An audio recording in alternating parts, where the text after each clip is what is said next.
Hi guys, my name is DrSharnael Wolverton Sehon with Swiftfire, and I'm here today to answer some more questions about the pineal gland and awakening. I've gotten several questions here recently in the last few days based on the last couple videos that I've done, and some more people were asking questions, so I thought that I would bring some more light to that. Hey Angela, hope you guys are doing well today. So what is a pineal gland? Okay, the pineal gland is a very small pea-sized gland that sits in the very center of your head, and it's one of the last discovered glands that science has discovered. Hey Brenda. So there's still a lot of mystery wrapped around this, literally, but it is in the brain, and it has a lot to do with your ability to be connected with other people. And hey Jordan, and just that feeling of connection, empathy. There's a lot of different things which I'll go into, but science is still unpacking all of this stuff. It is unlike the rest of the brain. Most of the brain has that brain barrier which protects it. The pineal actually doesn't have that brain barrier. It is not isolated from the rest of the body. So there is a lot of blood flow that goes through there. Hey, how are you? And actually it's the second most highest blood flowed organ, second to the kidneys. The kidneys get a lot. Hey, Carrie. The kidneys get a lot of blood flow, but second to the kidneys would be the pineal gland. Now, it does have photoreceptors, which is kind of interesting. They're like rods or cones that are similar to the eyes, and I think that's kind of interesting because it basically has the ability to perceive and respond to light. Well, if it's in the very middle of your head, what would be the point of having the ability or needing the ability to respond to light? Well, light isn't just something that you see with your eyes. Light is a sound and a vibration. And so I think that's kind of cool. When we talk about how God created light, he spoke light into existence and it happened. That word actually means illuminated or to illuminate. And so illumination isn't just something that you see with your eyes, but illumination could be something that is within, to be awakened or to be illuminated. Hey Chad, hey Carlin. So I think that's kind of interesting how that is in the very center of the head with all that blood flow. Now, when we've seen pictures back in the day of like the saints or some people that we've considered, quote, enlightened people, even Jesus Christ, angels, whatever, we've seen pictures depicted in paintings and drawings of light coming around the heads of these people who were maybe considered enlightened ones, who knows, awakened ones, someone who is more spiritually awake and or remembering who they are and their purpose. Who knows, maybe that was something that we could visually see at one time or that others could visually see. But unfortunately, the calcification of the pineal does cause some things. They say, science says that by 12 years old, most Americans anyway, will have a calcified pineal gland, which causes some issues, which again, we're going to talk about that.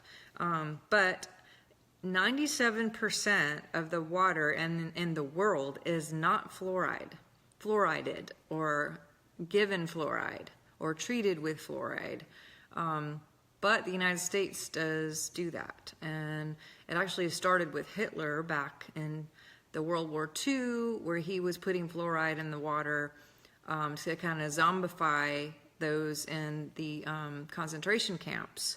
Because when you have fluoride, there's a lot of different things that happen to that pineal that disconnect you, that won't give you the ability to kind of think for yourself and not have the ability to feel as much or to feel for other people or feel connected towards other people. So I find it interesting that 97% of the world actually believes that fluoride is toxic. So I choose to know how America is still doing this, but it's in the toothpaste, and you know, if you read on your toothpaste bottle, it'll say to use a pea size when you're brushing your teeth, and that if you take more than that, or if you swallow it, to please call poison control. But when we see the commercials, what do we see? We see like someone putting their toothbrush up and some big, huge, like ginormous wave of toothpaste coming out in this beautiful wave, and that would be considered toxic. And so there are other things that we can use. I love to use thieves, and the kids use this. This is no fluoride and still really good for you. So there's lots of things that we can do to replace that. Fluoride is also not just in the water and the toothpaste, but it's even in antibiotics, which that's a whole nother video. But other things that can cause calcification would be synthetic calcium, chlorine, which is also in the water and in swimming pools, bromine. All of these things are just kind of, and let me see, like I said, some of the things that are a response to having a calcified pineal gland is that disconnect that you may feel, that separation of people not feeling kind of as one or community, that connection, empathy, kind of an intolerance. There are different chemicals that will not release as much, like for your sleep. Melatonin won't release as much, so if you have disruptors or if you don't have a very good sleep process, you know, you could have a calcified pineal gland, which will not allow melatonin to not only be made but also to process through, which would help you to be able to sleep. So those are just kind of some of the things. We talked about DMT a couple videos ago too. That won't be released. DMT is a chemical that's released when you are in great states of meditation, birth, death, and some other things that happen in DMT. And now I'm talking about natural DMT, not synthetic. But when that happens, there is just unusual amounts of information that you shouldn't know any other way except for, like, by God. This chemical gives you droplets of knowledge and understanding and putting all the connections and dots together that maybe haven't been there before. And so that has a lot to do with it. So the other thing is when you're calcified in this gland, you're very much more susceptible to programming. So you don't really think for yourself. So all the stuff in the media, or, you know, basically hypnosis on some of these news channel of just brainwashing and choosing to say the same things over and over just in different ways and get people to kind of like zombify out and believe whatever is given to them instead of thinking for themselves. So again, Hitler did this back in the day to get his way, and I'm choosing for us to be awake. So let's talk about some things that we can do to be awake and to decalcify. Well, first of all, you want to remove all the things that would calcify it and choose other things. Get rid, if you know you have fluoride in your water, or if you go get it tested, there is a really good water filter that not only filters fluoride and chlorine and bromide and all those things, but go to swiftfire.org, swiftfire.org in the wellness section, and there is an awesome water filter that Dr. Lucky recommends to you, and you guys check that out because it will help you out a lot. Some other things that I suggest, let's talk about like foods that can help decalcify. So first of all, no synthetic fluoride, bromine, chlorine, calcium. Let's remove those things, and then let's do some things to add that can help us to decalcify. Anything high antioxidants. So foods that are just cacao is one of them. I love cacao. This is really, really high antioxidant. It looks like it's backwards in here, is it? Yeah, I should have flipped it around. Superfoods are really, really good, and anything high oxidant It's going to have an awesome way to kind of decalcify it. Spirulina, wheatgrass, any kind of greens, all of those things are really good too. So multi-greens is one of my favorite supplements that you can get through Young Living, but this has all of those things and more. Another one that I like to put like in my smoothies.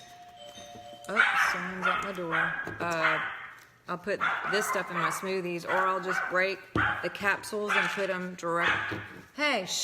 in my smoothies. Those are really good. Iodine, really good. Great for you.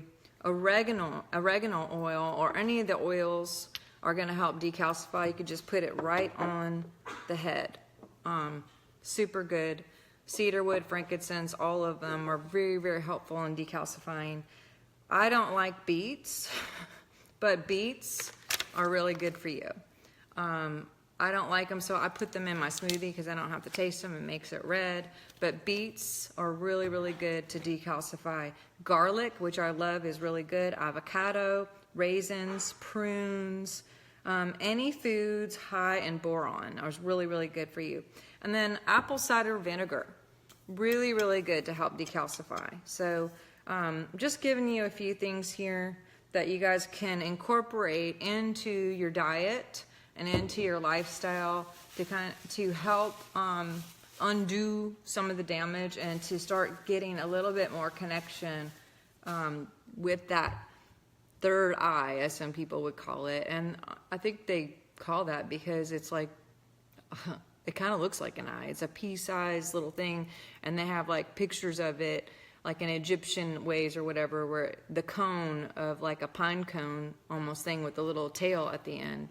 I guess that's supposed to go down the spine. But that whole connection thing, it's not just a connection in your brain and in your body, but it's a connection to an awareness of God and who God is in you, and that ability to know that there are bigger things than you in the world. So I hope this helps. I guess someone's at my door.